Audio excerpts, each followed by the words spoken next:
নমস্কার। ১৩৮৫ বঙ্গাব্দে সন্দেশ পত্রিকায় এই ছোট্ট গল্পটি প্রকাশিত হয়। গল্পটি লিখেছেন রঞ্জিত বিকাশ বন্দ্যোপাধ্যায়। গল্পটির নাম হাবুলের বুদ্ধি।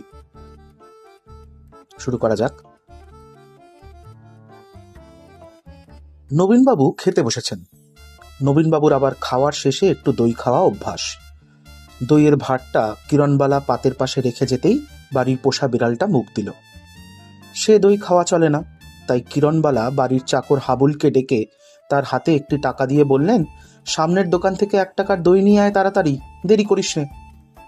আচ্ছা, দেরি হবে কেন, এই আমি যাব আর আসবো। গেট পর্যন্ত যেয়ে হাবুল দাঁড়িয়ে পড়ল। সেখান থেকে চেঁচিয়ে বলল, মিষ্টি দই আনবো? কিরণবালা চেঁচিয়ে উত্তর দিলেন, হ্যাঁ। হাবুল সেই গেল, আর তার দেখা নেই। হাত চেটে চেটে একসময় উঠে পড়লেন নবীনবাবু। দই খাওয়া তার হলো না। বিকেল 4টের সময় যখন নবীনবাবু ঘুম থেকে উঠেছেন, হাবুল তখন ফিরল খালি হাতে। কি ব্যাপার, এত দেরি হলো কেন? নবীনবাবু শুধলেন। হাবুল বলল, সামনের দোকানে মিষ্টি দই ছিল না, তাই ওরা বলল শ্যামবাজারে পাবে মিষ্টি দই। এত বেলায় ওখানে ছাড়া কোথাও মিষ্টি দই পাওয়া যাবে না। এই রাধাবাজার থেকে শ্যামবাজার যেতে বাসে ভাড়া 50 পয়সা লাগলো। বাকি 50 পয়সার মিষ্টি দই দেবে না দোকানে, তাই ফিরে এলাম বাবু, পয়সা নিয়ে। হাবুলের গলা শুনে কিরণবালা ঘর থেকে বেরিয়ে এসে বললেন, তোর আর মিষ্টি দই আনতে হবে না, বাকি 50 পয়সা ফেরত দে আমাকে, হতচ্ছাড়া কাজী ছেলে। হাবুল বলল, শ্যামবাজার থেকে বাসে ফিরতে সেই পয়সাও তো বাস ভাড়ায় গেছে, হেঁটে এলে তো আরো দেরি হতো ফিরতে।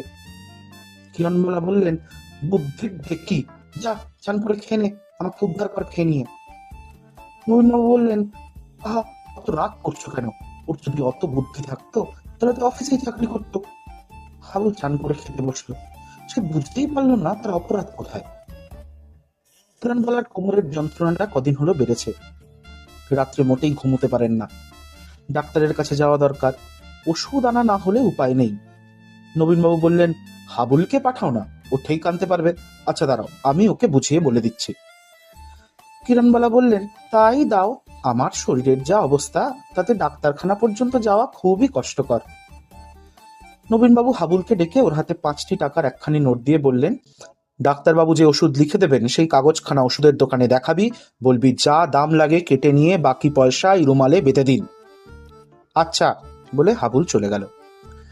ডাক্তারবাবু সব শুনে ওষুধ দিলেন 1 শিশি। বললেন, দাম এখন দিতে হবে না, দিনে 4 বার খাবেন এই ওষুধ, প্রতিবারে 2 চামচ করে, বুঝলি? 2 দিনের ওষুধ দিলাম, পরশু এসে বলবি কেমন থাকেন। হাবুল বাজার থেকে 16খানা চামচে কিনে ফিরল। ওষুধ আর চামচেগুলো দিল কিরণবালাকে।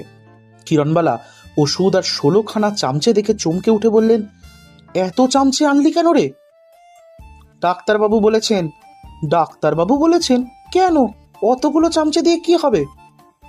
হাবুল বলল, দিনে 4 বার ওষুধ খাবেন, প্রতিবারে 2 চামচ করে, ওষুধ হলো 2 দিনের, তাহলে 16খানা চামচেই তো লাগবে। আমি 16খানাই এনেছি, বেশি চামচে আনলাম কোথায়? আরো অনেক গল্প উপন্যাসের জন্য সাবস্ক্রাইব করুন, নজর রাখুন রেডিও বাংলা।